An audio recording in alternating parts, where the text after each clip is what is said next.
วัสดีครับอาจารย์ครับผม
Hello, everybody. Welcome to another Dhamma meeting where we will discuss the Buddhist practices of charity, morality, and meditation. Everyone who's interested is welcome to join. We shall start with our first participant, which is Felicia Chan from Malaysia. Felicia. Yeah, good evening, Ajaan. Happy to see you that you are getting better. Ajaan, my practice on equanimity progress is good. Awareness and wisdom also remain strong all day long. I have no question at the moment. Thank you, Ajaan. Okay, happy to hear that. Hope you keep up with your practice and maintain a calm and stable mind all the time. Thank you, Luther. Okay. Next, Alvin from Malaysia. Good evening, Ajaan. I'm just listening. No question at the moment. Thanks. Okay. Thank you. Go to Professor Ken from Switzerland. Good afternoon, Ajaan. How are you? Good? I'm fine, thank you. Saw your photo. Acting as a temple boy. Okay. Okay, somebody has secretly sent it to you. Yeah, there was the Vesak festival here on Sunday, so I was doing the temple boy. Good. Humility. This is practice of humility. Yeah, that's good. Yeah. So yeah, Ajaan, this morning I was reminded of the uncertainty of life when one of my close friends and colleagues who told me that her brother suddenly died last night. He was quite young, 40, has a wife and 3 children. And so I've been spending the day trying to say some comforting things, but it brought home as a reminder the uncertainty and fragility of the body, the life. We tend to think of things as certain, more or less. We never look at it that as being not certain. So it always strikes us as a surprise when something like this happens. It shouldn't be really a surprise if you really look at it as something inevitable. But we don't want to think it in that term, because people define it as being pessimistic, when in fact it's being realistic. Yeah. But anyway, that's what the Buddha wants us to look at: aging, sickness, and death as something natural, something normal. There's something we should not forget. Because when we forget, we tend to look at it as being unnatural, not normal. But if we keep contemplating every day, once being born, we are subjected to aging, sickness, and death. It's something normal that we all have to go through. Then when things happen, you say, well, it is normal. Yeah. So it's a good contemplation that we should think every day. But once we get up, before we start doing anything, remind yourself, once I am being born, I will get old, get sick, and die. I will have to separate from my loved ones. And this is something normal, something natural that no one can avoid. Then it will change your attitude toward life. You'll be more on the side of death than rather on the side of life. Because death is more real than life. Life is a delusional. Real is death. You get it? Yeah, got it. Life is not real. Because life is temporary. Mm. One day it's gonna disappear. It's be gone from you, and you will come and meet the real thing, which is death.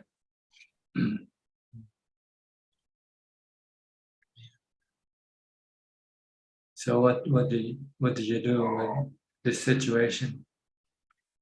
Well, for me, it was just a reminder for me that this is the reality, and I just tried to comfort my friend. I didn't want to preach the perspective of the Buddhist perspective, but I was able to handle it myself and help. So Yeah, it's difficult to teach something like this because people don't want to think about it, don't want to accept it. yeah, this was a young man who was apparently healthy, and suddenly, and within a few seconds, he was gone. Mm-hmm. So it's a reminder for me, and a bit of a shock for people around him. So Yeah. If they've been studying Buddhism and practicing Buddhism, then this wouldn't come as a surprise. So I think it helped me. The practice helped me to help someone else to handle it. What can you do? Things already happen. Whether you Yeah. get sad or you get angry or you get depressed, it doesn't change anything, right? Yeah. So it's better just to remain normal. Yeah.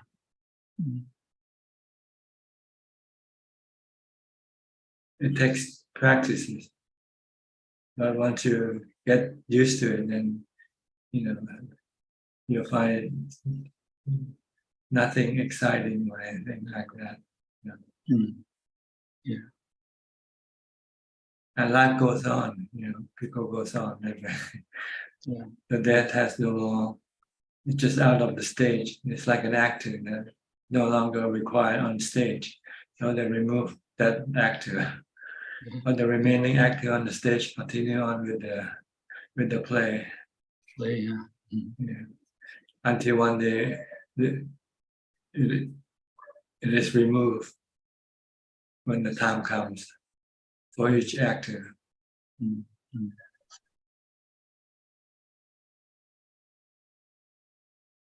It's good to contemplate. This is anicca. Contemplate on that.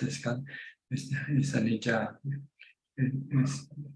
It will wake you up from the delusion of life. Yeah.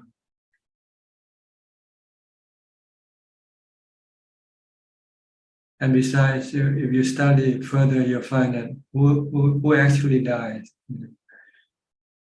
And if you practice, you'll find that you and your body are two separate entities. Your body dies, your body is just your servant. You didn't die with the body.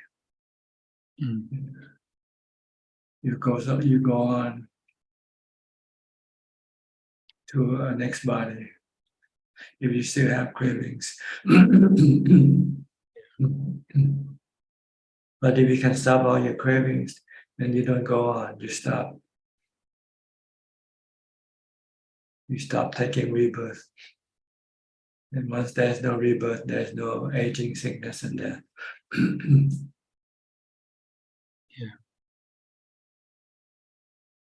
That's the goal of Buddhism, is to stop rebirth.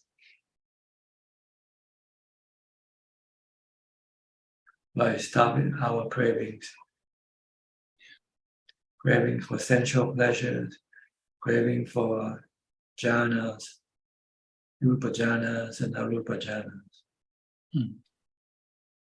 Once we can get rid of all these three cravings, then we won't return. We won't take up a new body. We still exist in the spiritual world, but we exist in a peaceful and blissful state, full of contentment. There's no need to fill yourself with anything, because you always feel whole and complete. Right now, no matter how much you get, you still feel that you're not whole and complete. You still want something more. That's your cravings causing these feelings. Never enough. Always want something else. Once you get this thing, you want something else. And it keeps going on and on and on until you stop. You stop it by the practice of mindfulness and wisdom.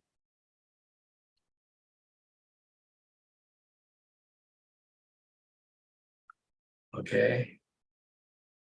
Thank you very much, Ajaan. It's You very. want to add anything else? No, I think that's all very clear reflections on the Okay. on the topic. Thank you, Ajaan. So the goal is to establish or develop mindfulness and wisdom. Okay.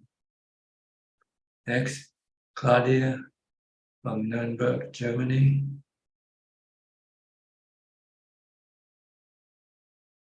It's unusual to see you more regularly now.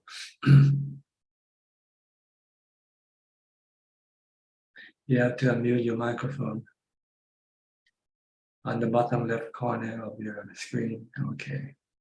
Yeah, but no, I got it. Yeah, good afternoon from Germany, Tanachan. Still in Germany, but from Monday to Wednesday, we are again in Switzerland to see an apartment in Basel. So we are already preparing to move in fall. And today I have a remark. So I want to tell you how helpful your teaching is, Tanachan, because yesterday a student in our class freaked completely out. So he's very aggressive and he choked another student when I entered the classroom. So we have a lot of violence already in elementary school. So the students are not older than 10 or 11 years. But I entered the classroom when this student choked another student on the throat. And when I entered the classroom, this aggressive student was throwing with items through the classroom and hit me on the head that I had to go to ambulance. And I realized how much your teaching helps me, because I had a shock. I was diagnosed that I had a shock, but I didn't feel any anger. Of course, my head was in pain, but I didn't feel any anger. And as you always say, I didn't feel any anger, and I felt like going through a thunderstorm. It was, as you always say, like a natural disaster. And I'm so glad about your teaching, Tanachan, because it was very, very helpful to me, and I still didn't get angry. So I took the situation as it was. Most of all, I was glad that my student was not injured. He was outside the classroom, but I also saw the suffering of the aggressive student. He is highly intelligent and maybe he doesn't feel appreciated or not seen, but no anger and nothing. So your teaching is working in my mind. and in my That's very heart. good. That's very good to hear. Mindfulness, maintain mindfulness, and you'll get equanimity and also wisdom to see things as natural happening. Yeah. Work of nature. Yes, yes. Not under our control. No, no. So I was glad that with your teachings, I was able to keep my mind under control. So I thank you so much for this. Yes, that's very good. That's the hope. That's the purpose of practice. Mind control. Our mind always try to maintain calm and peacefulness. No need to react really. Things happen. Whether you react or not react doesn't change anything. Yeah. That's But true. it changes you. It changes you. If you react negatively, you're hurting yourself. Yeah. It's true. So try not to react. Yeah. I will keep this in my mind and get ready for the next situation that will happen, definitely. Yeah, you have to be imaginative because you don't know what's going to happen. If you can imagine and then you prepare yourself for it, when it happens, it will be easier for you than something that you haven't imagined and it happens. And you might have to improvise. Yeah. Yeah. Yeah. So thank you so much. Okay. Just like I said, the Buddha said, just keep reminding yourself, aging, sickness, and death, separation from the ones you love, and meeting the ones you don't love or don't like. And these are the things that we all have to face. And it's considered to be normal part of life. Yeah. Yeah. And The we truth. can use equanimity to pass all this situation. Yeah. Just And remain then the calm. pain on the physical pain on my head, of course I felt it, but it wasn't mixed with the pain of anger, and this was very good. Yeah, you'll find that they're two different things, the physical pain and the mental pain. Yeah. Good. Okay. Anything else? For the moment, no, thank you. Thank you so much. Okay. Go to Singapore, Gary. Good evening. Good evening, Ajaan. No questions right now for the moment. Thank you. Okay. Go to Malaysia. Good, Philip. Good evening, Ajaan. Glad to hear that you're sounding better. I don't have any questions tonight. Great to be listening in. Yeah, back to up to being abnormal. Being well is abnormal. Yes. Being sick is normal. Yes. We should look at things like this, then we won't feel bad when things happen. It's normal. Like the weather. When nothing happens, then this is abnormal.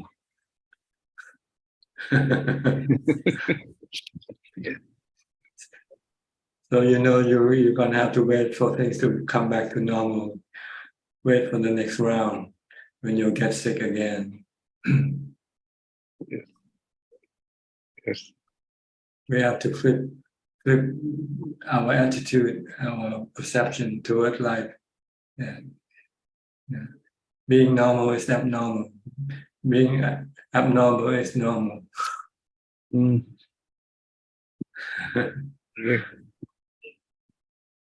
Okay. Okay. Good. Man Lee from Malaysia. Ajaan, I'm contemplating on death. I went to my uncle's funeral and I saw the corpse, and before he died, he was very worried about money. So when I went to the funeral, I see the corpse and I contemplated on anatta, that whatever worries he has for money is not important because he's not going to have all the money in the coffin. So yeah, and also I also contemplated on my mother. So the dead body of my mother, I slept overnight with the corpse when my mother passed away, and I see the changes in the body, the color changes, and the temperature changes to very cold. And before my mother died, she was very sad that and worried for about her children. But I also contemplated on anatta, that nothing belongs to us and there's nothing to worry about because when she died, all her children are living well by themselves. So I keep contemplating on this anicca and anatta on the dead body. So when any unpleasant thoughts or feeling arises, when I am imagine myself as a dead body, this thought and feeling cease away when I contemplated on anicca and anatta and the dead body. So, Ajaan, because I'm still not thinking very much throughout the day, so I only contemplate on that on and off, and also when there is any thoughts or feeling arises, I will use this contemplation to look at it as rise and cease. So I do not contemplate the half a day. So that is what is happening to Tanajan. So is it because I'm not thinking much, or because the mind is lazy to contemplate more? Well, you have to have a balance between contemplation and concentration or samadhi. You have to rest your mind also. Your mind can become weary after you do some contemplation, and can become weary and doesn't want to do it anymore. Then you should rest your mind in samadhi, meditation. You should meditate to get your mind back into equanimity. So when you come out of meditation, then your mind will be strengthened, and you will then be able to do more contemplation. It's like the body. You don't work 24 hours a day. After you work for 8 hours, you feel tired. So you go home, you eat, you go to sleep, and then next morning you go back to work again. It's the same way with the mind. The mind has to do both resting and also working on contemplation.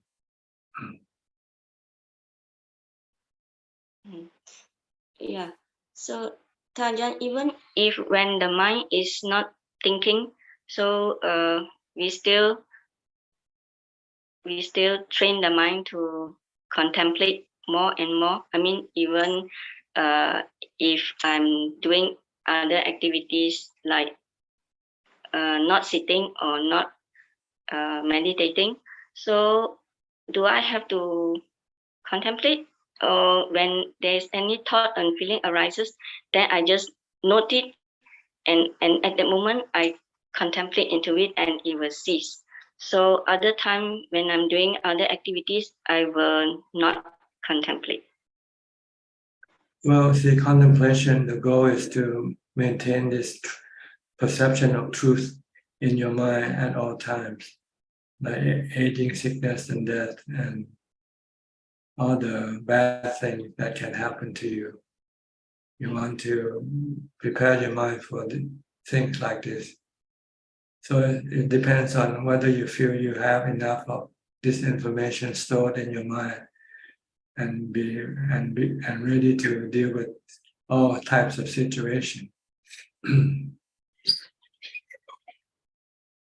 Okay, then I will continue to contemplate, because sometimes the mind just don't want to contemplate Besides more. contemplating, Just you also want to test your contemplation, whether it's working or not. By you have to take the examination, take the test on what you have contemplated. You have been contemplating on death. Maybe you should act being dead for one day. Don't How eat, don't do to- anything. Act like a dead body.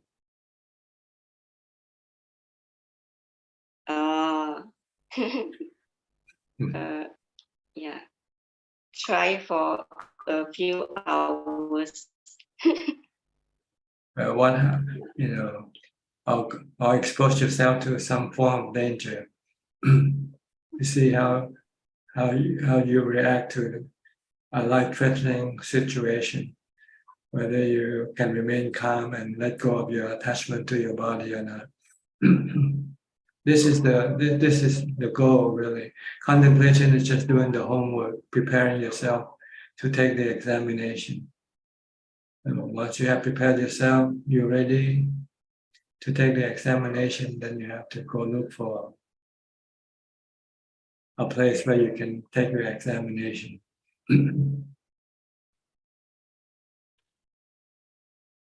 Okay. Because if your contemplation and your action are not in synchronized, then you're just lying to yourself.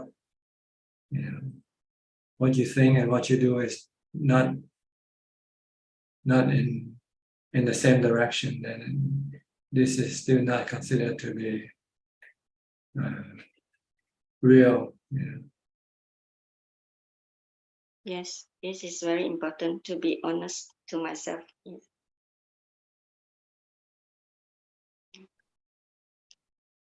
So maybe you have to act dead, go live alone and have no contact with anybody. Especially the people that you love, people that you know, like going to stay in a monastery and be away from every type of everything that you own, you possess.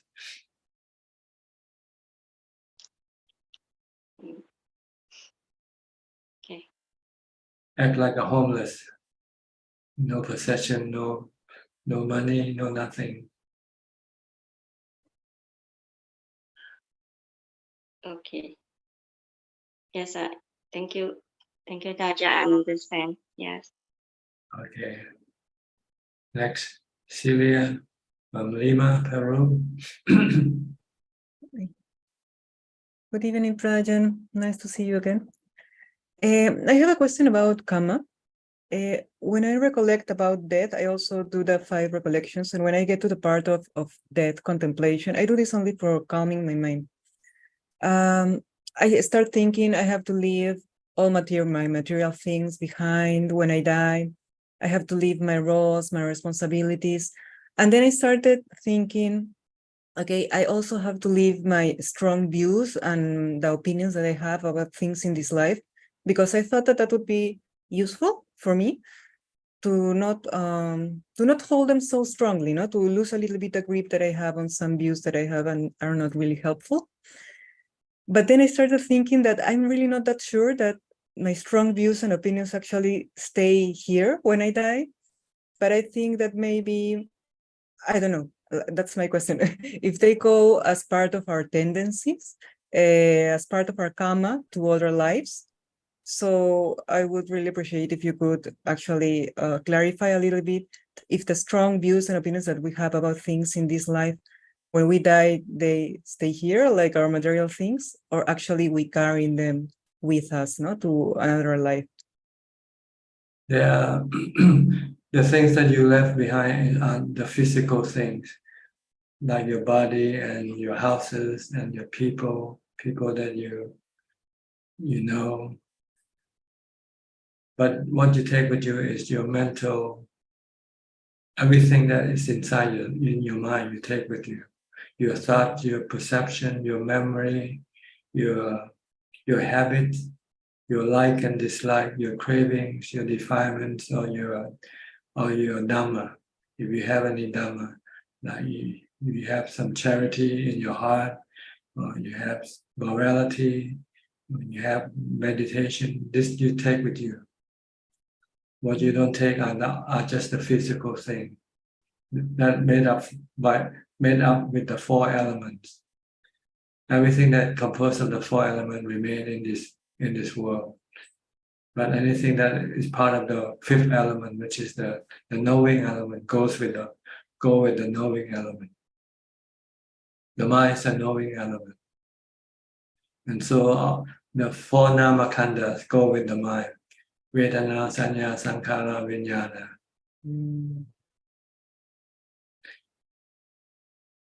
But Ajahn, and I have heard, I think in Tibetan, in a Tibetan tradition, that one of the contemplation of that is I'm going to leave behind any roles or responsibilities that I have in this life, no?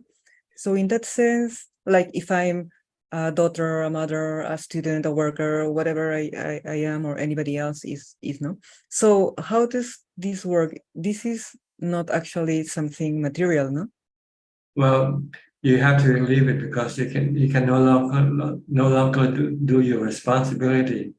Without your body, you cannot do this responsibility as a mother or as a daughter or whatever. You need to have a body in order for you to be able to do this responsibility. So they also terminate at the point of death. Okay, that's helpful. So if I'm carrying with me and everybody's carrying their strong views and opinions, then how should we work in trying to let them go a little bit so that it's not wrong view, but it's more right view? Like, for example, if I think any strong view that I have in this life, that people should behave in this way, and if they don't behave in this way, like I get stressed. So how to work with these views, By study the teaching of the Buddha and practice following his teaching to establish the right view, to see that everything is anicca, dukkha, anatta. Instead of having your opinion of things, of being this or that, look at everything as anicca, anatta. Yes, but that will take a lot of time. That's not, it's just a matter of spending your time teaching your mind. We reformat your mind, reprogram your mind. Your mind tends to think in terms of good and bad, right and wrong, and so forth. Yeah. But they are conventional truths. What you want to get to is the absolute truth, which is anicca and anatta. So when I have a strong view, then I should just, despite that I'm not there, I really don't understand. I cannot really understand at this point, intellectually maybe, but not really, not self and impermanence. Still, I would go with this view, is impermanent, is not really a right view. How should I work with that when these strong views actually arise in my mind? Well, you have to see that everything that you look at are just they are work of nature. They are things that formed by nature, and they have the natural path. They rise, and eventually they will cease. Just look at everything like that. Everything rises, and eventually they will cease to exist. This is anicca. Anatta, there's nothing we can do about it. We cannot stop this process of rising and ceasing. Look at your body rise, and eventually it will cease. It will stop functioning. It's the same way with all bodies, human or animal. These are the two characteristics of all existence. Then you can use this to overcome your whatever view you used to have. Okay. Because the view that you used to have is just conventional view. Okay, Thank you, Brian. That's helpful as always. Thank you very much. Okay. Next, we'll go to Aparachita from Dubai. Hello, good evening, Ajaan. I missed last week because I thought you wouldn't be on, but I'm very grateful to be back today again. Okay. Yes. Again, I get similar, I have said often that I have difficulty sitting with people who are sometimes quite harsh. And I tried something which is a bit unconventional, but you had mentioned. And you had once said try to visualize people as kind of, they have the body inside the skeleton, something like that. So I was having this conversation with this person, and so while they were talking, and I could feel myself getting quite agitated, so I just tried to look, and I said, okay, inside them, if they have a skull, inside me, I have teeth. And strangely, though I was aware of what they were saying, it felt cooler, and that was kind of useful. It wasn't in a meditation situation, but it felt good in a strange way. And I could just stay there, though I listened to her, and it didn't trigger me so much. So, thank you. Yeah. Sometimes you need to pull your mind away from what the person is talking. Yes. Because when they say something that you don't like, then you can get irritated. Yes. But if you can just pull your mind away and look at the person as a robot, the body is like a robot made up of the 32 parts. Yeah. And so when you want to get angry or get anything with a robot, let the robot do its part. If she wants to say anything, let her say it, and you just listen to what she has to say. Exactly. But you need to train yourself with more mindfulness and equanimity in order not to react to whatever people do or say. Yes, I realize how those seeds of reaction are so strong in me. I am aware of it, so I do have to practice. Yes, absolutely. Do a lot more meditation. Yes. Still your mind, stop your mind from reacting. So, yeah. Okay. Yes. Thank you so much. You're Thank welcome. you. Tipawan from Idaho, USA. Thank you for teaching. I haven't found any question that I ready to ask you yet, but thank you very much indeed. And I listen to Dharma talk for so many hours a day. Okay. I hope you can then use it to improve your conduct, your behavior, your reaction to things. Sadhu. Okay. Next, Alfredo from Sao Paulo. Hi, Bante. Hi. What season is in Brazil now? Is it winter or summer? Autumn. Autumn. I see. Yes, but is looks like winter. Winter. Why it's cold? I live in forest. Forest very winter. Very cold. Very cold. In day sun. At night very cold. Mm-hmm. What's the lowest temperature now at night? 16. 16. Yes. Okay. 16 Celsius. Yes. Okay. Bante, congratulations for your voice, Bante. Back to normal now. more. It's very perfect. Perfect. Yeah. Bante, tell a little about perfect things, Bante. About Sangha of the Buddha. about the things is normal, about our practice is normal. Samsara is dangerous, né? But a good practice, a good Dhamma life is how you think about the perfect things. For example, last week I reformed my kuti, né? My house. Yes. My house is very good. My house is perfect, né? Very clear.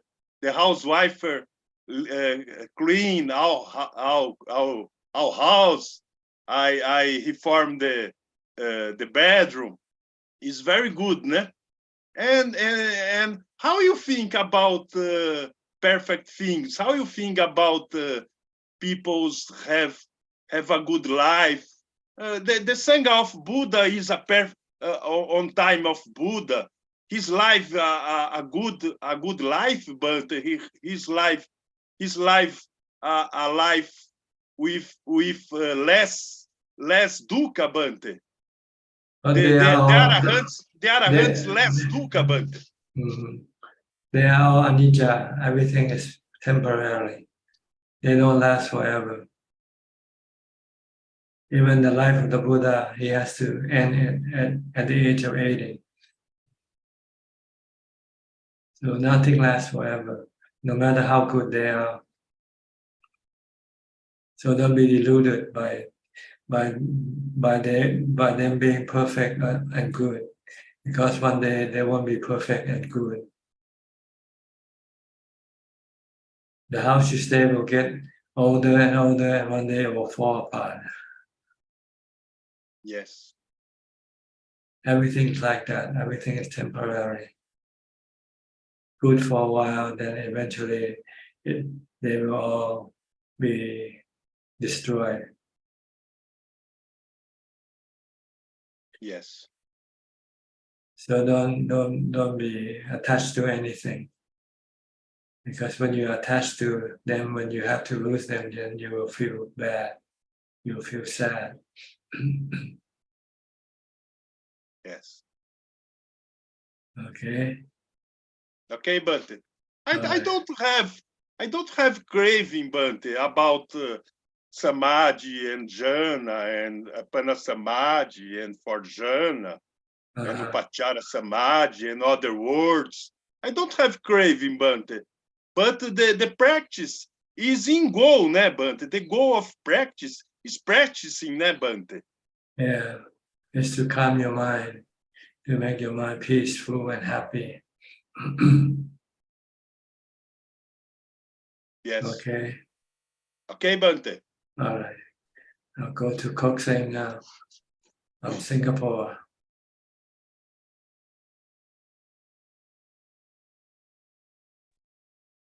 Yeah.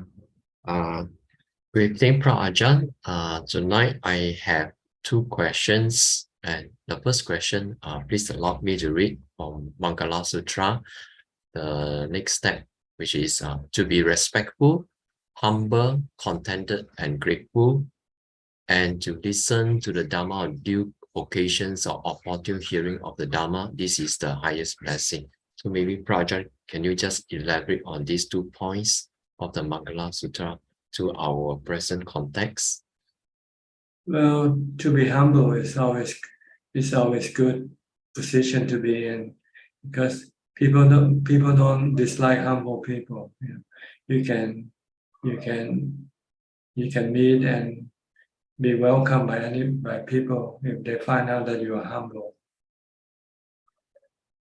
If you're respectful, if you're grateful, these are the good quality in a person that will endear other people to you, make people like you or love you, and wants to help you if they can.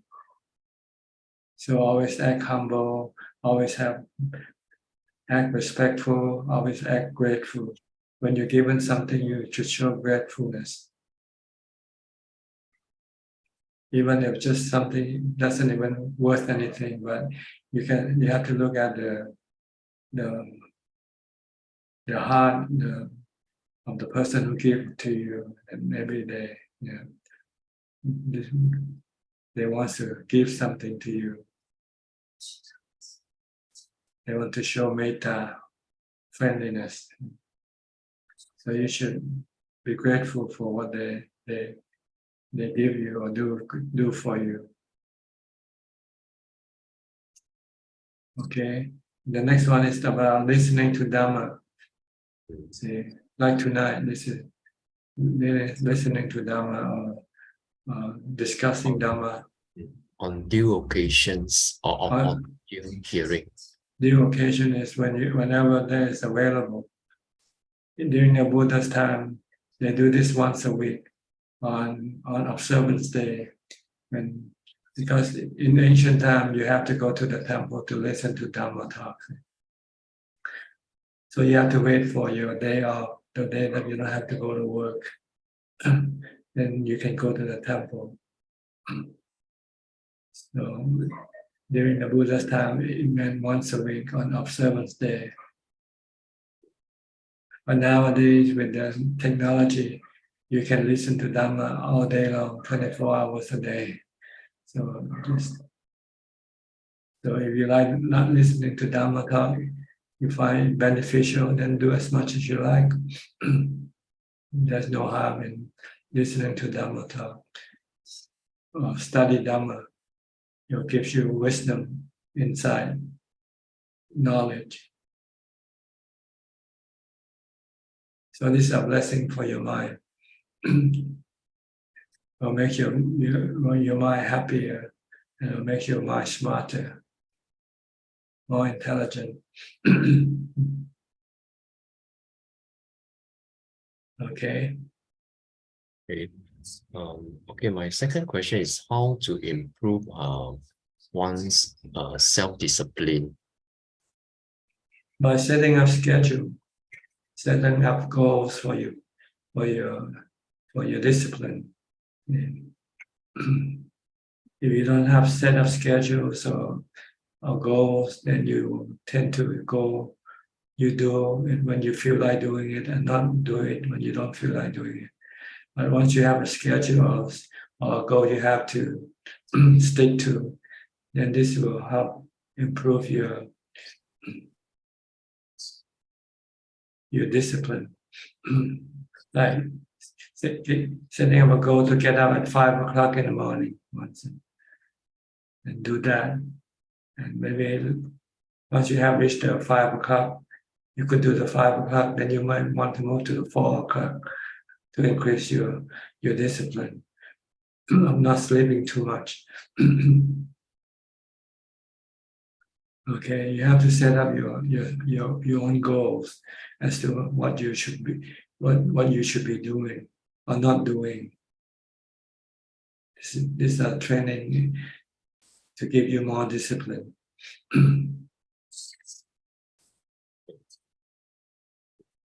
Okay. Yeah, okay, I will try it out. Thank you, Ajaan. Okay, we'll go to Diana now from Wales. Greetings, Ajaan. I do have one question. I was wondering how bisexual people are viewed and understood.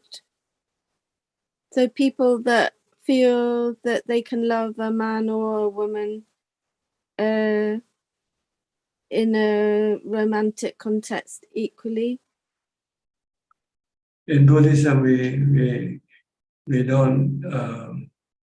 don't judge people by what their preferences. We judge them by their morality, the moral action. The good or bad based on their moral action. If they steal, they cheat, they lie, we consider them to be bad people. If they are kind, they are helpful, they are good people. But as far as the preference, if they like red colors or green color, that's their business. Okay, that's it. These are not good or bad things. They're not values like good or bad. They're just preferences. You like to eat hamburgers, I like to eat noodles, this is not good or bad. Mhm. Just our preference. Some people. I remember you said once that maybe people in a past life might have been male and then born into a female body, and then they have a preference for male, or the other way around.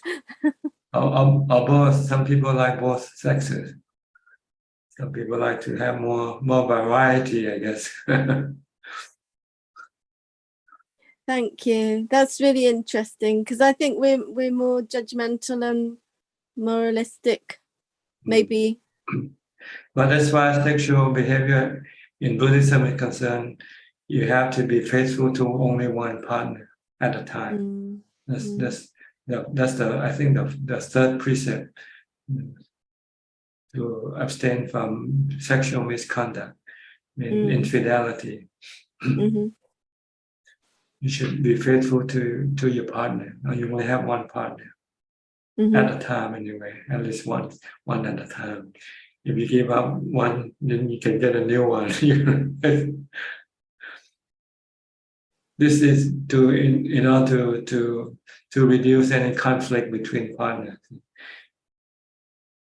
And causing pain. Yeah, I causing suppose. pain and suffering on other people. That's all. Thank you very much. Okay. Is that all for now? I think so. Okay. Next, be Ravin from Bangkok. Hi, good evening, Prajan. Yeah, Prajan, I have a question. It's regarding jhana. I understand you mentioned earlier that jhana is also considered craving, but I can't seem to see how that is, because I mean, when I contemplate the body, I can see it's impermanent. When I contemplate the 32 parts, I can sometimes see a supa. I know that it's eventually it will not become ours. But sometimes when I come out of samadhi and I'm very peaceful, I feel the benefits of, being peaceful is something that is really good. So maybe could Ajaan explain how is it eventually becomes a craving, like craving for rupa and arupa jhanas? Like you said, when you enjoy something, you want more of it, right? That's craving, see. So you want to meditate again, right? Yes. Okay, that's craving for jhana already. Whatever jhana you have reached, that's what you will crave for. Oh, I see.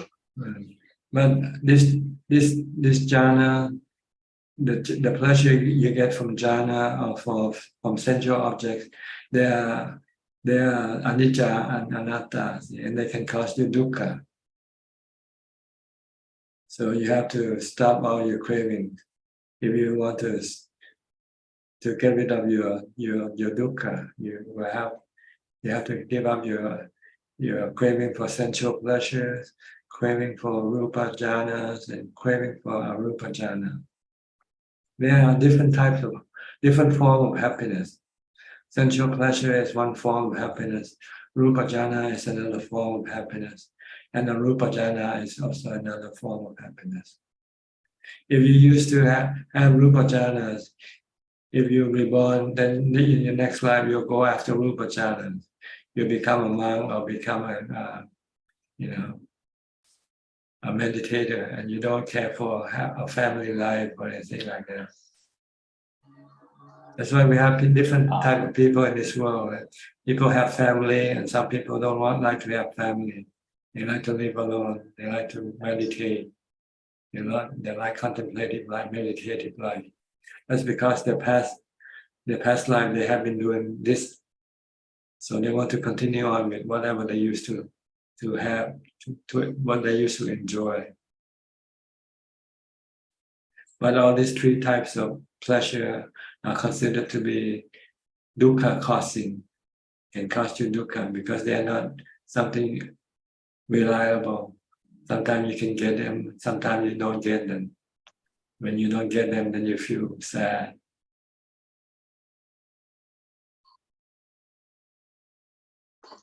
Oh, I see. I misunderstood. I thought craving for jhana is good because if we get it, we can then develop wisdom to cut off our other cravings. That's right. When you have developed wisdom, then you'll see that craving for jhana is also causing you dukkha. Then you have to stop your craving for jhana as well.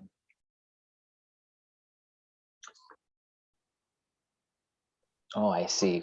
Because I notice when I sit down to meditate, I will sometimes have a desire to get peaceful.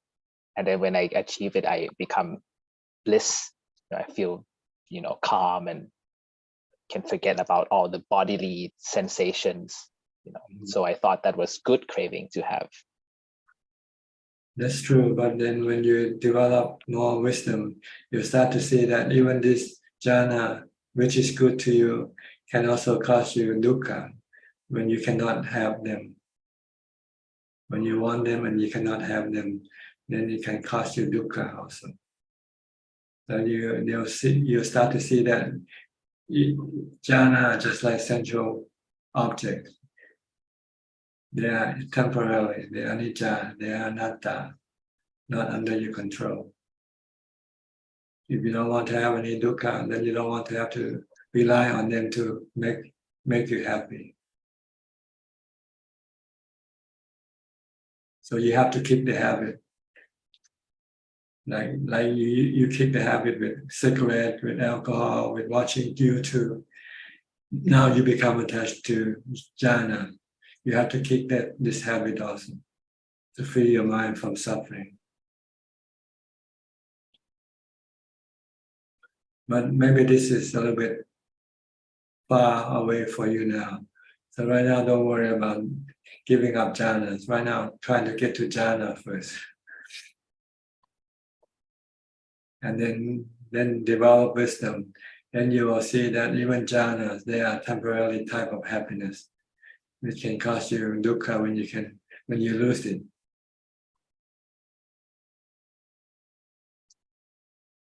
When you see that they are anicca, dukkha, anatta, then you want to stop having any craving for them.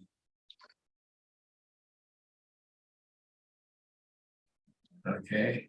So they are part of the three realms of existence that bind us to rebirth. Rebirth.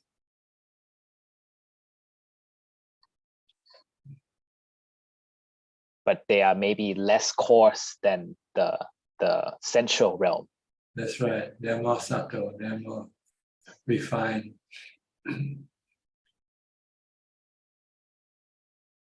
Understood, Prajan. So the key is to first try to get as much concentration, then try to use wisdom to focus on the body first, and then go step by step.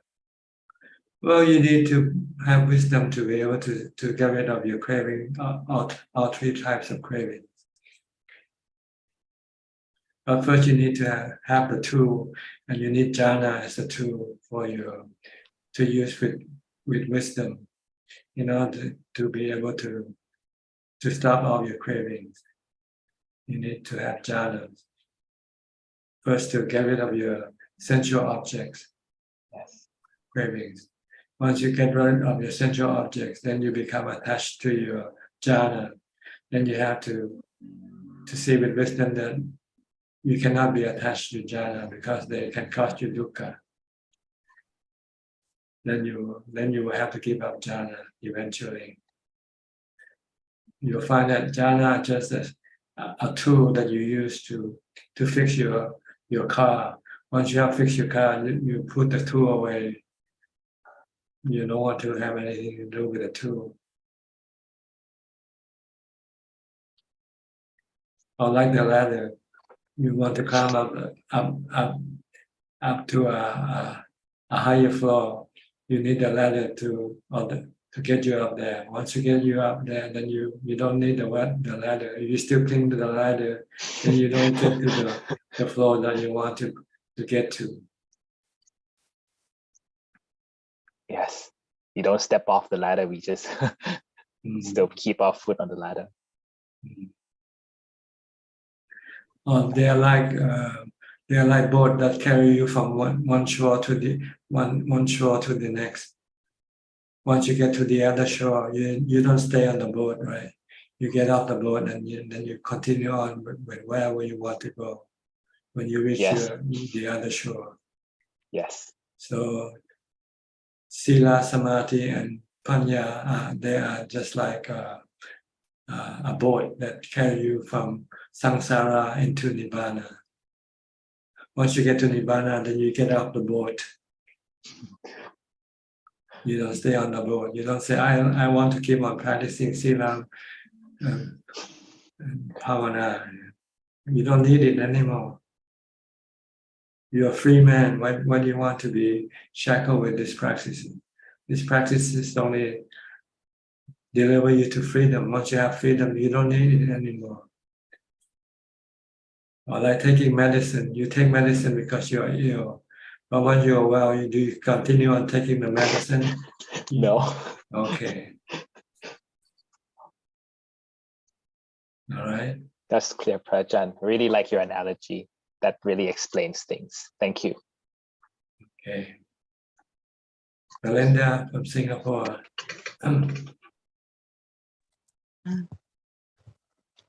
Ajaan, continue to what B. Ravinat said.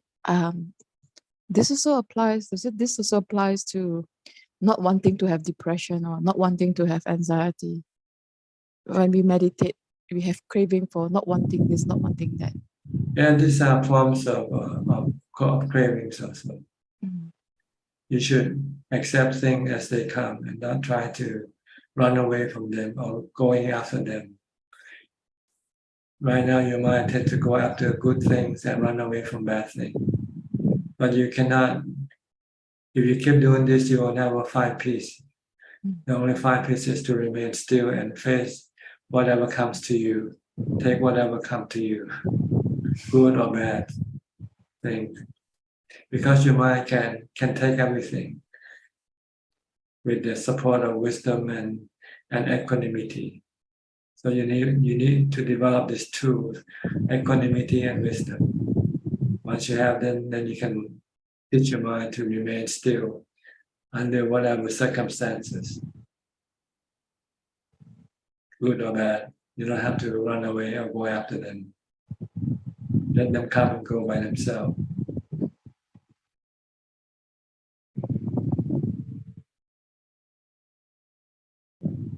Take the good time and take also the bad time. Don't discriminate.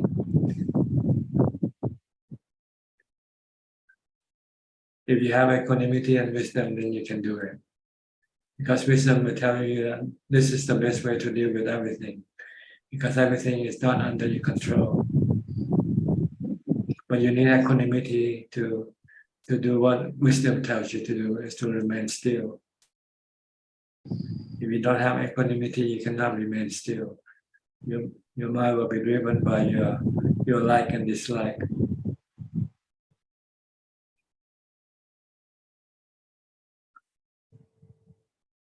So practice meditation to get equanimity and contemplate on anicca, dukkha, anatta.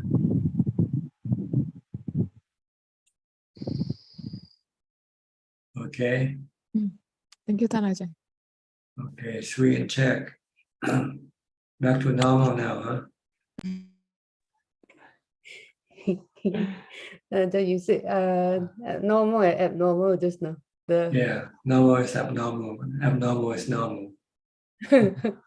Try to switch our mind. Like Yeah, you have to turn it the other way around.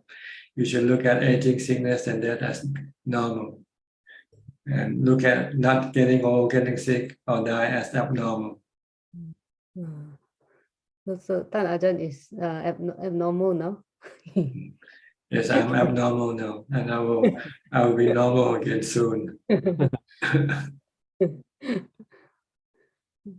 And I love the analogies too, Ajahn.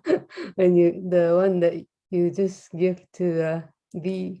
Ravin about the ladder one and the boat and the medicine. Yeah. I never heard the ladder one before. Ajahn. That's new to me. You The also- ladder is the path, the path and the fruit. See. You will have to get on the path to get to the fruit. Yeah. Like you want to pick up the fruit from a tree, a high tree, you need a ladder to climb up to the fruit. Yeah. To pick up your fruit. Once you get your fruit, then you come down off the ladder. Oh. Oh. You don't stay on the ladder forever.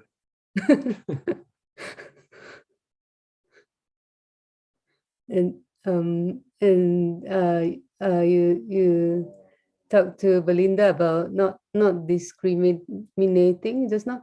Like we can take it good or bad, right? I don't like That's right. But like but we should stay like in the Mangala Sutta it says for us to stay away from bad people, I guess, like people who are bad influences or not don't keep their sila or like bad like not good influence. We stay away. If you can, but if you cannot, then you just have to stay with them. Okay. If you can, just go. If you can, but if you cannot, what do? Then you just have to learn to live with them. That's all. We are speaking on the different level, the level in which there's nothing you can do about. Like when you get sick, can you run away from it? No. Okay, then you have to learn to live with it, right? Yes. Like Prajaan, like I know, like for of course for me, like if I can stay away, that's good. Like because I'm still learning on the path. But like for Prajaan, like you don't have to stay away, right? You'll be okay with anybody, right? Ajahn, like the good or bad people is like. If you have no choice, you know what I mean. If you have a choice, you can always make that choice. There's nothing to, if you can make the choice, then you can make the choice. But if you have no choice, then you just have to take it. Take whatever is given to you. So you still try to not like for me I still try not to discriminate, Ajahn, like good or bad people, right? Like try to stay like. Well, ultimately, you want to be able to take things as they come. Okay. Because you never know what's going to happen. One day you'll be forced to face the situation in which you cannot run away from. What can you do? Oh, okay.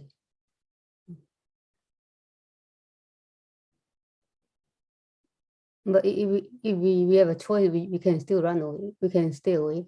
We can stay away from. Yes, but you have to. No, I'm talking about two levels of practices. On the elementary level or on the advanced level. If you want to be on the advanced level, then you have to train your mind to take things as they come. But on the elementary level, if you can choose, okay, you choose. But you have to keep choosing on. You have to keep running away and change all the time. But eventually, when you say I'm sick and tired of having to change or move, then I'll just want to stay where I am and face the situation, whatever may come.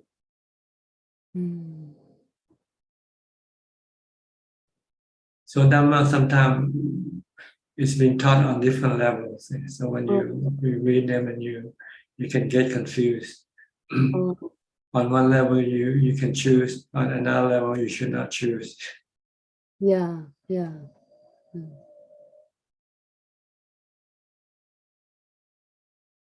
So that's the elementary level, like for us to stay away. But eventually we should train to be able to face any person or any situation or any environment. If you have to, but if you have a choice, if you have a choice, you can still take that choice.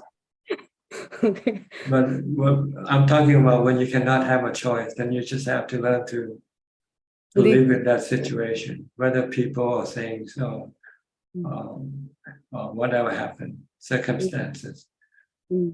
If you have a choice, okay. Like if I get sick and the doctor say you have to have a surgery or something to get rid of your sickness, yeah, I have a choice whether I want to take it or not. See. Oh. But there are situations that say the doctor say there's nothing you can do. You got stage 4 cancer. Then you just have to take it, because there's no choice for you to take. Yeah. So you should learn to be able to do both. To take a choice when you can and to face when you cannot have a choice.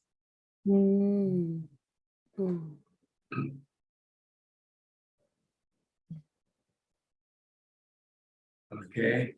So wise, yeah. Okay. And I'm very happy for Claudia because she has so much kindness, Ajahn. She didn't get angry, even she got sick and have to be in the ambulance. She's so kind. Okay. Tan Ajahn, like when we talk about elementary level and higher level, like is there elementary level for oneself to be humble? I don't know, what do you mean? Like how, what I mean is like how to cut down one's ego. By looking at yourself as somebody low, not somebody high. Thinking yourself as a servant, not the boss, not the master of the house. When you see your wife, you think of her as your master and you are her servant. This is how to be humble.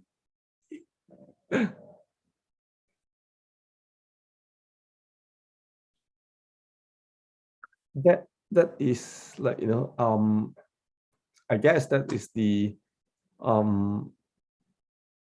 elementary level. But for enlightened being, is that because they see the body as like 32 parts element? I don't know. I haven't thought about this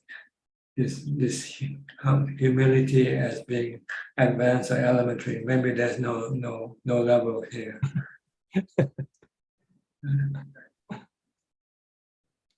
Okay. Let's not carry away and define everything as advanced and elementary.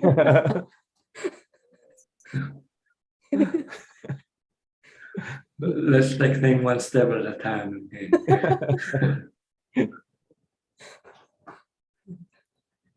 Yeah, but you should always think of yourself as somebody lower than somebody else you meet. Then there won't be any problem. Every time you meet somebody, say, "Oh, he's the boss. I'm the servant." He can tell me what to do, but I cannot tell him what to do. Then things will go well. No problem. But if you think you're the boss and he thinks he's the boss, so then you'll be clashes. So it's always good to think yourself as a servant. And you can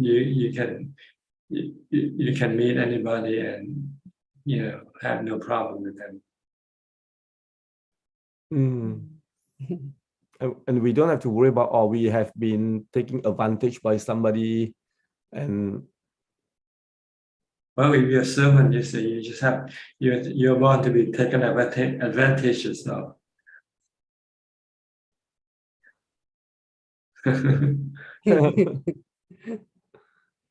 You're a slave even if you don't. Servant is not low enough. Think yourself as a slave. I also like the earth one, Ajahn. You say think we can get step on, we can get speed on. You said that before too. Yeah. I think the Buddha said this also, that Oh. think yourself as being the earth.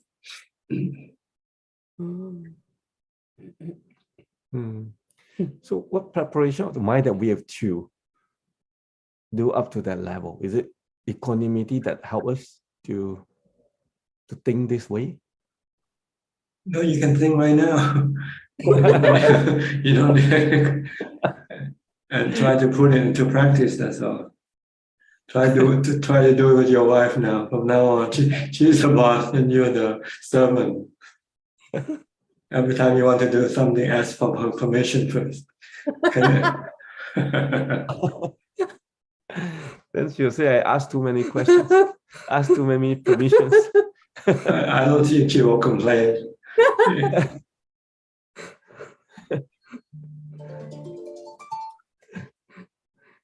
It's not good for me. I have to think the same thing. Then we are both slave and servant. Yeah, both. If you feel both slave, then there will be no clashes. Yeah. If he wants to be the boss, let him be the boss. If he wants to be the servant, let him be the servant. Don't be the boss. You can switch role. Oh. Okay. You can be flexible.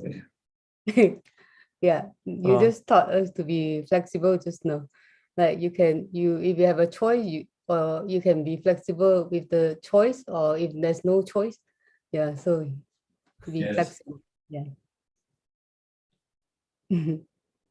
Okay.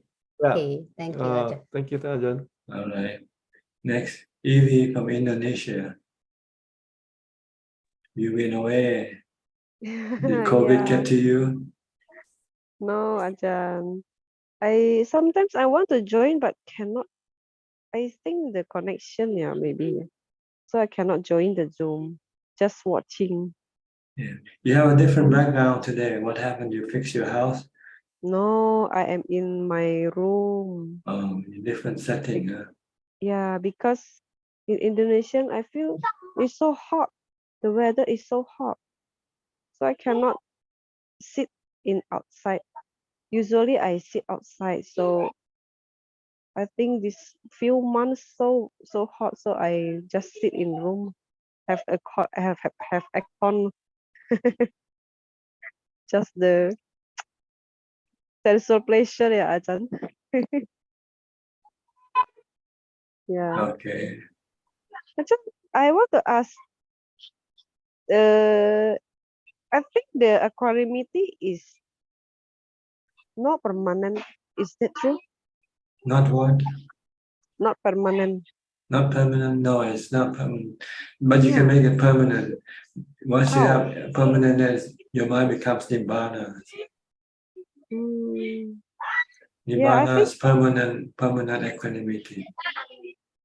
So people with jhana have equanimity, but I think the equanimity is still can disappear. Yes, if you come up jhana for a while, the equanimity can disappear. And in our daily life, I think the people with jhana has the equanimity in the habit in life. But yes, they still can retain some equanimity. But I think the equanimity, maybe with our problem in life, the equanimity can sometimes it's disappear, and the people will become like old habit, no compassion, just come back with the old style before have equanimity. Is that true, Ajahn? Because I feel now I'm like not before like have the comfortable. Now I feel my emotion is not stable. So I think the equanimity is not permanent. For you, but for some other people, they can make it permanent. Like the Buddha, Yeah, maybe depends on the practice. So I Okay. want to go to retreat in this Thursday. I go to retreat for 5 days to practice. Practice mindfulness and meditation. You'll get more equanimity. Yeah. Yeah, Ajahn. Okay. Yeah. Thank you, Ajahn. All right. Go to Sulan from Singapore.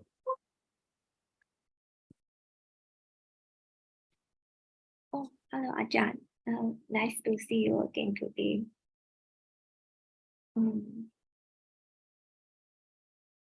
Yes. Anything? Any question? No questions today. Yeah, more of listening. Okay. I'll go to Kafai Lim from Malaysia. Good day to you, Ajaan. No question as well, just listening. Thank you. Okay, Indira from Toronto.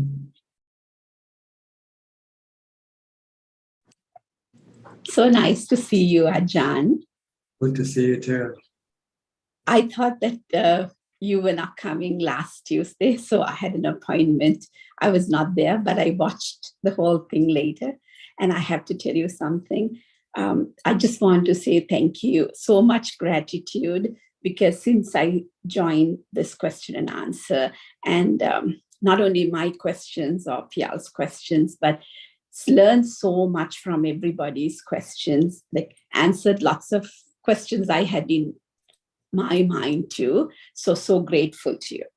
The most important thing that I learned from you was the equanimity that you feel when you're meditating, but like when you come out, sometimes you're so agitated and you don't have that same mind state. So since you taught and you explained, I've been practicing that so much in daily life, and it's helping me so much. So I just want to say thank you.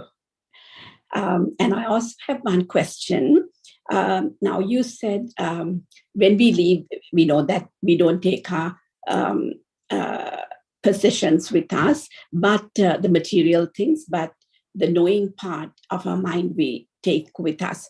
But in some, I have heard that sometimes when people die, when they have a craving, let's say for their children or their parents or for where they live, it is believed that they are born maybe in another realm, whatever, they come back close to where they have loved ones. Is it true? On some cases, some exceptional cases, like during the Buddha's time, there was one monk who died and returned as an insect or something, because this monk is attached to his robe. Yes. So this attachment caused him to wants to be near his robe, and the only way to be near his robe is to be born as an insect, because they can run quite quickly. Yeah. But then you don't live for long either.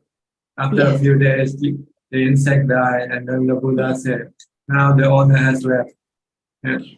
Anyone who wants to take this robe and use it, they can. Yes, I But remember. before that, the Buddha said, don't take this robe yet, because the owner is still around. Yes. So these are more exceptional, when you have to be really attached to somebody or something. Yes. That is strong, that can cause you to be born as an insect or something.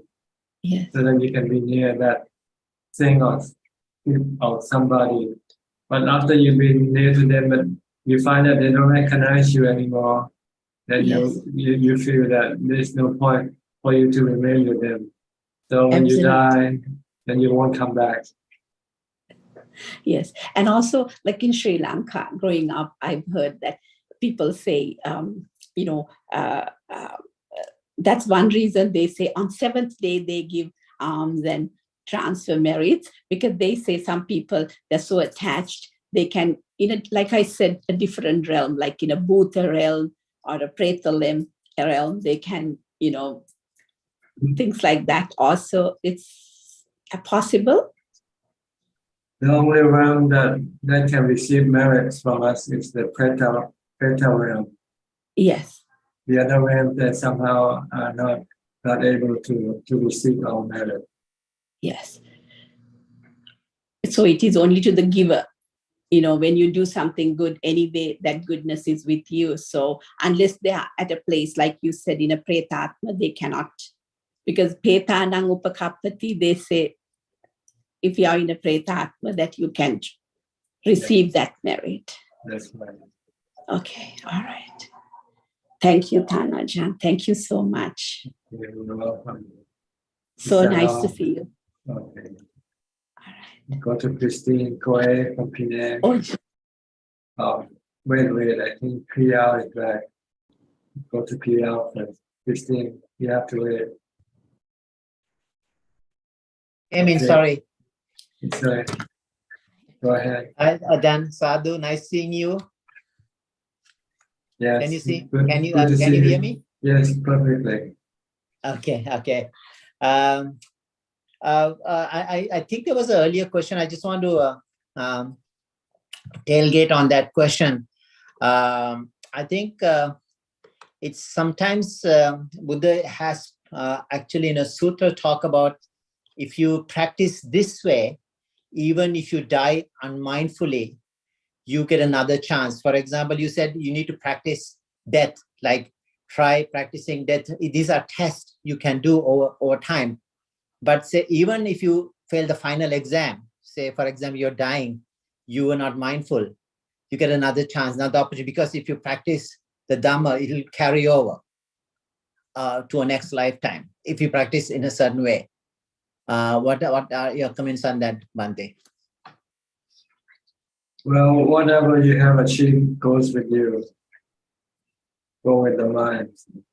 Whatever you haven't achieved also go with you. It means you will have to go do it later. But once you have achieved it, then you no longer have to do it anymore. Yeah. So if you haven't reached the final destination you are aspiring, you get another opportunity, but you have done it, you don't need to do any more work. That's it, done. Well, once you're a Sotapanna, you don't need to do the work of a Sotapanna anymore. But you have to do the work of a Sakidagami, Anagami, and Arahant. But once you have finished all this work, and then you don't have to do any more work. So it is stream entry, meaning once you Sotapanna, it's like a one way. It doesn't go back. Just keep going down the stream. You don't go back down. You keep moving up. Moving up the stream until you get to Nibbana. 7 births. Yeah, so 7 births or less according to the sutra text. It could be even less. It could be just this lifetime, and you can finish all 4 stages. As can a Sotapanna being be around us, like being born as a human or around us still as this birth is possible?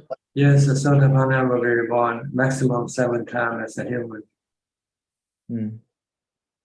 Maximum, but it doesn't mean that it has to be. Maybe he come back and the next time he can finish his job in his next lifetime and reach Nibbana in the next lifetime. Okay, thank you. I think I will let you go. I know you have a lot of people from last time. Carry over. Thank you. Thank Good to see you. Good to see you. Okay, Christine from Penang. Good evening, Ajaan. I have no question, but I just come in to pay respect. May Ajaan be healthy and happy always. Although I know it's Anijang. Okay, thank you anyway. All right, I think now is the time to go to Facebook and other source of questions. Kunla, you have any questions tonight? Yes, there are 2 questions from Facebook and YouTube, and Kun Anna from Singapore has received 8 questions and forward those questions to us for asking. The first 4 questions from Samanji from Sri Lanka. The first question is, should true Buddhists worry at all about those who criticize Buddhism and the Buddha for the sake of petty gains? No, not at all. We cannot stop people from doing whatever they want to do. You know, it doesn't hurt Buddhism, whatever people do to Buddhism. Because Buddhism is perfect and complete in itself. And no one can change that. Buddhism is like the sun. You can do anything with the sun. You can criticize the sun or you can take advantage of the sun, but you cannot change the sun. The sun will always remain the sun. So with Buddhism, so we don't have to worry about what people say or do to Buddhism. They cannot change Buddhism. And the second question, as per records, the Bhikkhuni order was established by the Buddha after about 5 years of establishing the Bhikkhu order. But today, the Bhikkhuni order does not exist in many Buddhist countries, even though the Bhikkhu order is flourishing. What are the reasons? Lack of interest. Once there is no interest, then nobody takes up the ordination. The third question, as I have read Paticca Samutpada, or dependent origination, consists 12 links, namely ignorance or avijja, activities or sankhara, rebirth consciousness or vijnana, mind and body or namarupa, the 6 senses or salayatana, 6 senses contact or phassa, feelings or vedana, cravings or tanha, grabbing or upadana, karma or brava, future birth or jati, old age and death or jara malana. Could you explain in simple language the 12 links and how one follows the other? Well, this is how the mind of unenlightened mind works. Unenlightened mind is being controlled by ignorance or avijja. Avijja means not knowing where the real happiness is. So it thinks that happiness is through sensual objects. So it starts toward the sensual organs first, toward the body, by sending vijnana, which is the connector that connects the mind with the body. So once the vijnana connects to the 5 sensual organs, the eyes, ears, nose, tongue, and body, it can receive the sensual objects when they come into contact with the sensual organs.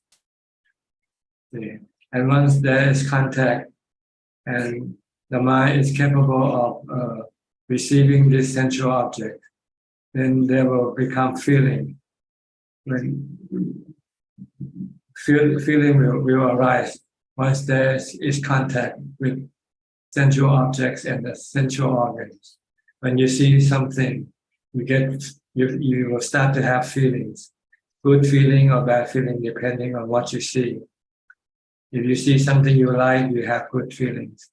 If you see something you don't like, you have bad feelings. Same way with the other organs, the other sensual objects. And when you have feelings, you have cravings. If it's good, if the object you like gives you good feeling, you want more of it. If it's bad, it gives you bad feelings, then you want to get rid of it. See? So this follow feeling is craving. And once you have craving, then you have attachment to what you crave for. And once you have attachment, then you keep continuing to have this state of going after these things that you crave for, that you are attached to. But once the body dies, then you have to go take rebirth to get a new body in order to continue with your quest for sensual objects. So this is how rebirth comes about. This is the 12 dependent origination or something like that. This is my take on it anyway. I hope you can understand. Next. And the fourth questions, how would you define Buddhism and why did you get attracted to Buddhism? Well, Buddhism is the teaching of the Buddha, who taught the way, who teaches the way to get rid of mental suffering, all form of mental suffering, such as stress, anxiety, fear, sadness, discontent. This could be gotten rid of by following the teaching of the Buddha. So what's the second one, the second question? Why did you get attracted to Buddhism? Because I want to get rid of my stress, my mental suffering. Once I start reading the Buddha's teaching and realize that the Buddha knows the way of how to get rid of all the mental suffering, and I start to study and then start to apply what I have learned in my practice. And I start to see that my mental suffering start to decrease and eventually no longer exist in my mind. Next questions from Den Davids from Australia. What are Ajaan's views on the use of caffeine by meditators? If you're sleepy and you want to use caffeine to stay awake, then this is wrong. Yeah. The way to get rid of your sleepiness is to eat less. Not taking caffeine, because once you take caffeine, you become addicted to caffeine. So you have to have caffeine in order to stay awake. So the way to solve this sleepiness is to eat less. Like keeping the 8 precept, you want to practice meditation, or eat once a day. And if you find that eating once a day still makes you sleepy, then you should eat every other day. Eventually, you can solve this problem of sleepiness. Sleepiness is the result of eating too much. Right? When you have a good meal, what you want to do next? Go to sleep, right? After you finish the meal. You don't feel like meditating. Okay, next. Next question from Chani Sam from Toronto, Canada. When we are living in the same house with other family members and their bad behavior and their wrong decisions directly affect us, what can we do, especially when it's our children or the spouse and they are not stopping their bad habits, such as using substances or alcohol, and we have to deal with it on a daily basis? It's very hard to stay calm and not be affected by it. Thank you. Well, you just have to accept them for what they are, because you cannot change them. The problem is you have stress because you want to change them. You want them to be what you want them to be, but they are not what you want them to be. They're like fruits, you cannot change fruits, right? If you're given apples, you say, oh, I don't want apples, I want bananas. You cannot get bananas from apples. When you're given apples, you just have to accept apples. So it's the same way with your children and your husband. They are like this, and you cannot change them. So you just have to learn to accept them for what they are, and then you won't feel any stress. And the next two questions from Erna from Indonesia. The first question is, I want to practice meditation, but I can't find a teacher. How to find a teacher for women practitioner? Go to the monasteries or temples. First, you can study by going online and studies. Look for a teacher online first. Ajaan, or the Ajaan in the Thai forest tradition. You have to search, you have to do a research. Or ask people, if you don't know, ask somebody who might know to recommend you where to go. Like if you want to, you can ask Felicia Chan. Felicia Chan, but she comes to Thailand regularly to go to practice in a monastery. And second question from Erna is how to become an arahant. You have to practice morality, charity, morality, and mental development. Next questions from Eli Hassan. Dear Ajaan, friends from Maiden is asking if Ajaan will have a schedule of alms round or Pindapat on this Friday and Saturday, since they are now in Bangkok thinking to proceed to Pattaya for doing dana, if Ajaan will be available and be there as usual place to accepting, etc. Yes, unless I'm dead or I'm sick, you know. But if I'm abnormal, I'll be there. If I'm normal, I won't be there. And next questions from Sochit Chim. Ajaan, I want to ask about yoyasma, preparing mind in proper manner, which is good mind, not preparing mind proper manner causing irritation or sadness. Can you repeat the question again, please? I want to ask about yoyasma, preparing. Yoyasma, what is it? I don't know, no, yoyasma. If you don't know, I don't know. How can answer? So maybe you have to send in the question again more, because I sometimes I don't understand what you mean. Yoyasma, is this Pali or what? I cannot find in the Google also. I see. Okay, so we have to skip this question then. Okay. And last question from Lee Tek Hua. Hi Ajaan, I'm living with great anxiety and worry a lot. Is it likely due to the ripening of my karma because I'm done something wrong in my past life? How do I get rid of my anxiety? I'm not able to get rid of it because before I die, am I likely to be reborn with anxiety again? Thank you. Yeah, anxiety is caused by your not knowing what the future is. So you have to study the future. And the future is that you will get old, get sick, and die. Keep studying this, and then you can get rid of your anxiety. Because why be anxious? Eventually you're gonna lose everything anyway when you die. So keep contemplating on death, keep contemplating on aging, sickness, and death, and separation from the ones you love.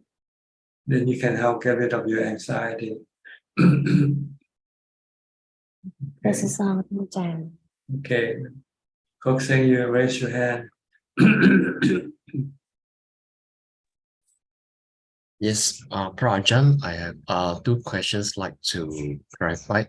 The first question is the Buddha mentions something about human rebirth as very rare, and he used the analogy of blind turtle swimming in the big ocean, and this blind turtle only come to the surface of the ocean once in 100 years, and the human rebirth is this turtle rise from ocean once in 100 years, and the hit a raft of sticks.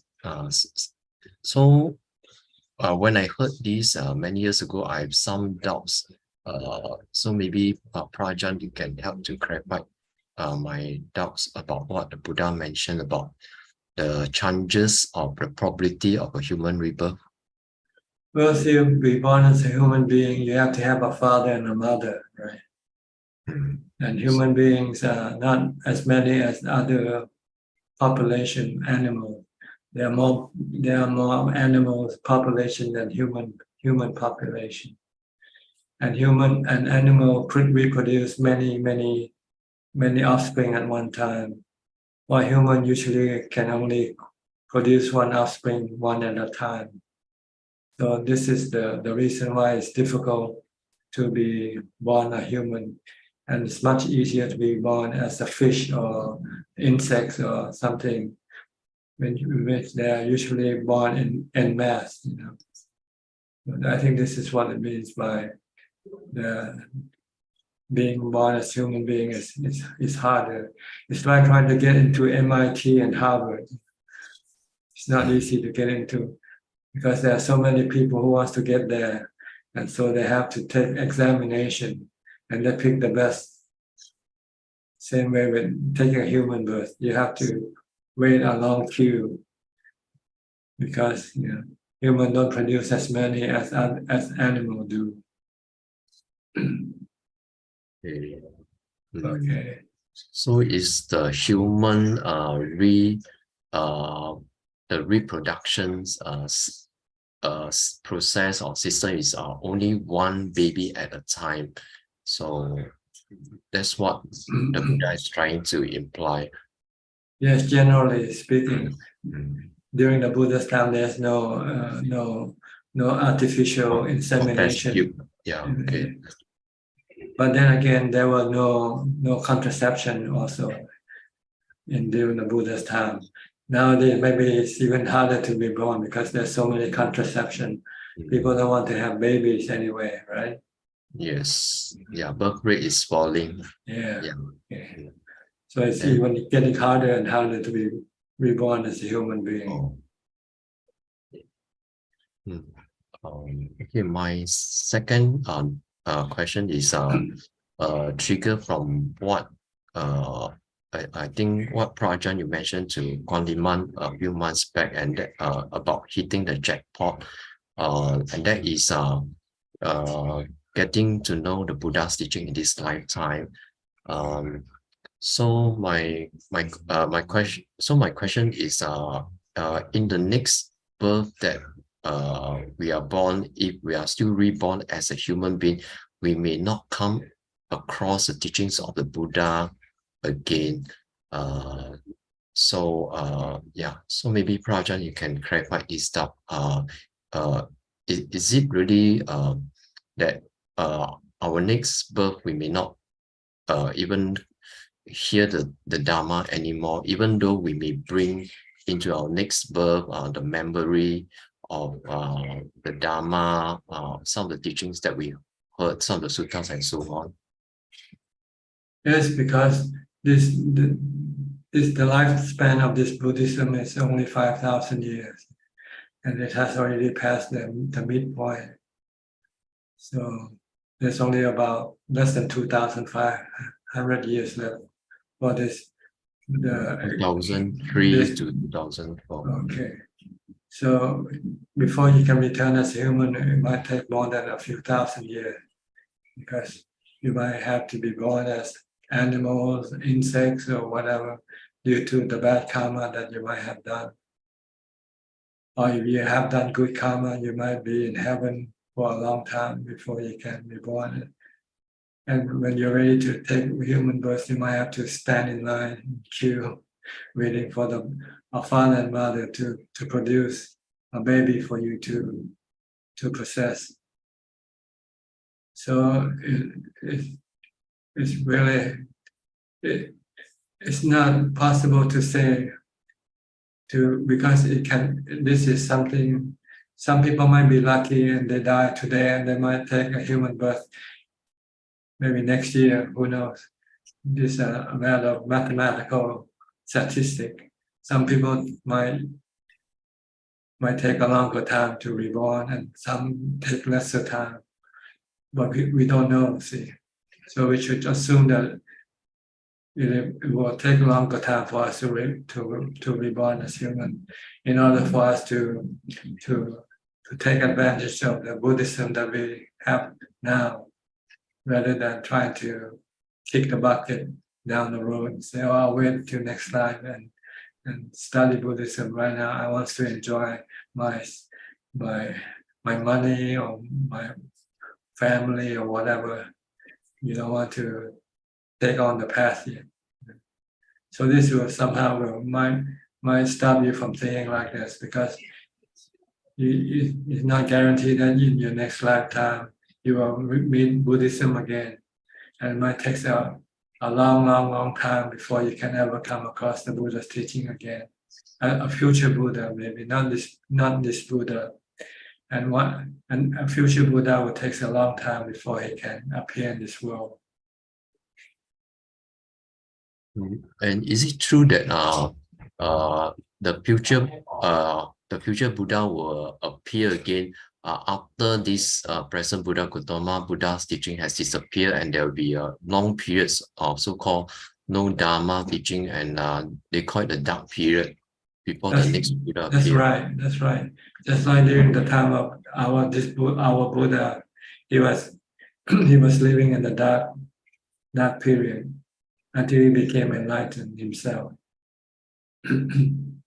And so dark period actually, what does it? Is it referring to the human realms being very cruel, very dark? It actually means no Dhamma teaching.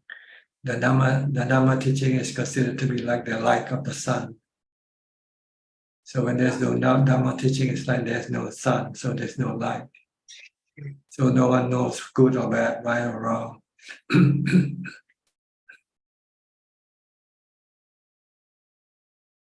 Okay, thank you, Ajaan. Okay.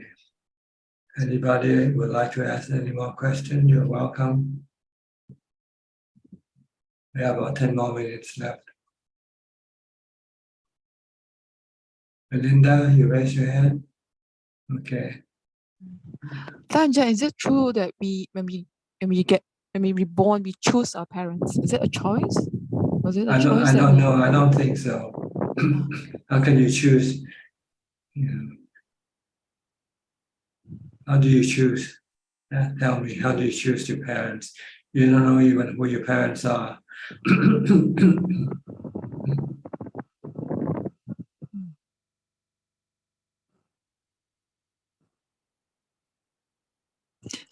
I have one meditation experience many years back when I first did a Vipassana retreat at Goenka teacher's side. And there's some form of regression, and I felt that through the experience, I felt that I make that choice to help, come back to help. And then later I heard from Mahayana teaching, Mahayana tradition, they say we choose our parents. So then I don't know. I'm not sure. So but you have I just say you have to go ask them. I didn't say that. So I don't know. Is it a Buddhist teaching, or is this the Buddha's teaching, or is it in the Suchart? If I just say we don't know, then I think we just leave it as we don't know. Is it, Ajaan? Yeah, better that way. I don't know. You don't know. So let's forget I'm about not sure. it. Yes. Okay. Thank you, Ajaan. Try to do things that we know, like morality, charity, and meditation. Yeah. This is more important than worrying about who your parents will be next time. No, because reason why I asked this, it was like a reaction to like the If I can situation. choose my parent next time, I'll choose a king to be my parent. Sorry? If I can choose my parent next time, I'll choose a king to be my parent. Sorry, I didn't get this. Choose a king to be my parent. King. Is somebody that we attach to, then we bond to that person? Is it, Ajaan? Is it something like karmic connection? Don't speculate. Let's forget about it. Okay, I'll go to Alvin. Alvin is waiting. Alvin, your turn. Yeah, Ajaan, it's just, I don't know whether this question is relevant. So in a way, just now you're talking about dark period. If somebody have achieved Sotapanna, say this lifetime, can we safely say that before the 5,000 years end, the person would be enlightened? Because if once you are Sotapanna, you have light in yourself. You have your battery operated flashlight, so you don't need the light of the sun. Oh, okay. So during the dark period, you can still be enlightened, right? Yeah, because you have the Dhamma already established in your mind. See? You know the Four Noble Truths, you know the three characteristics of existence. So you don't need the light of Dhamma. from the Buddha to guide you, because you already have the light. Okay. So if I continue practicing now, until you become a Sotapanna, then you have entered the stream. So once you have entered the stream will take you to Nibbana automatically. Even after the 5,000 years. Even in the dark. Once you're in the stream, you don't have to worry. The stream will take you there automatically. But you would not be able to teach even though during that dark period. I mean, when you achieve enlightenment during the dark period, you would not be able to teach, right? I don't see why not. If somebody asks you something about the Four Noble Truths, I don't think why you cannot teach. Okay. But isn't it the Dhamma supposed to be non-existent during the dark period? You mean the external Dhamma, the Dhamma that you study from other people. But if there are still arahant, it means there's still, if there are still noble disciples, then it means there's still Dhamma light. Okay. Thanks. Okay. Thank you. So Sotapanna, once he can teach the level of Sotapanna, and once he become an arahant, he can teach the level of arahant. It means he's extending the life of Buddhism another lifetime longer, another generation longer. So we could say that during the dark period, there is no fully enlightened one, but the Dhamma is still there, carried by these people who has reached Sotapanna, right? Well, we don't want to speak in absolute terms because there are some exceptions. Right? There might still be a few Sotapannas around left when for the most part, there's no Dhamma externally being taught anywhere anymore.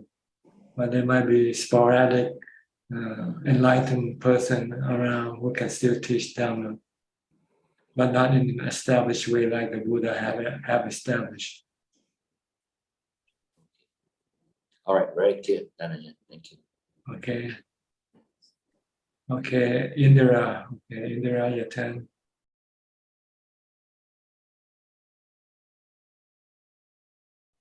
Ajaan, I have a quick question. Now, if you become Sotapanna and you go into a Deva realm, godly realm, then you can proceed and you can go towards Sakadagami, Anahagami, and Arahat. But if you are born in a Deva realm, even without being Sotapanna, there is no dukkha in Deva realms, at least a very little, maybe, I don't know. But so the chances of you to become a Sotapanna, is it very difficult, like in a Deva realm?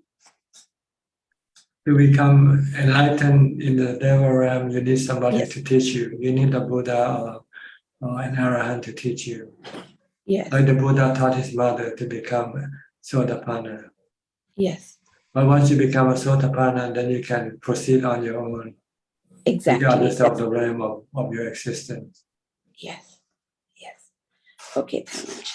Because you don't need a teacher anymore. You have established a teacher in your mind to guide you, to lead you. Thank you. Thank you, Dhammajan. Okay, last is Kwan Liman. This is the last question for tonight. Just a quick one, Ajaan.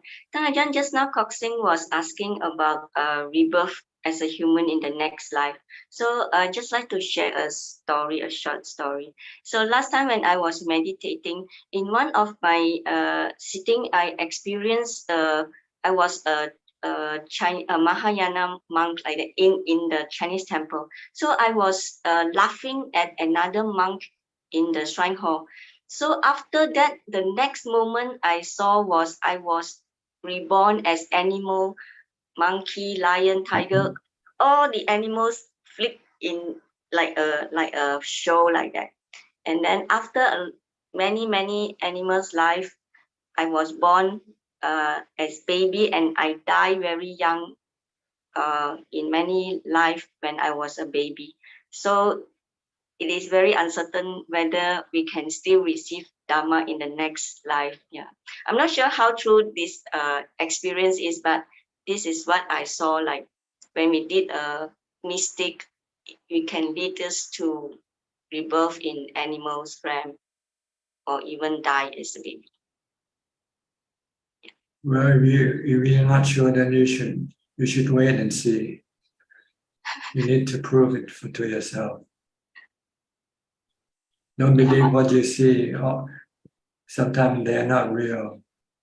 Yeah, this was long ago. Just know it for what it is and then forget about it. Because they are not important. What's important is how to get rid of your defilement. Don't lose your main work. Your main work is to get rid of your defilements. Everything else are secondary or unimportant. Yeah, so we don't even have to think about next rebirth, but we do our work in this life. That's right.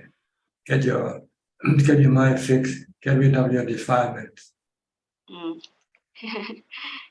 Okay. Whatever appears in your meditation or in your dreams, and you can use it to get rid of your defilement, then use it. But if you cannot use them to get rid of your defilement, then you should just forget about them. Okay. Thank you, Tanya. All right. I think that's about it for tonight, or for today, whichever the case may be. Thank you for your participation. I hope this meeting has been beneficial for you and help you advance in your practice. In the meantime, please stay safe, stay mindful, and keep on practicing.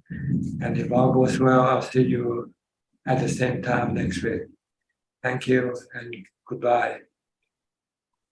Thank you. Thank you, Amy. Thank you. Bye, everyone. Thank you. Thank you, everyone. Bye bye.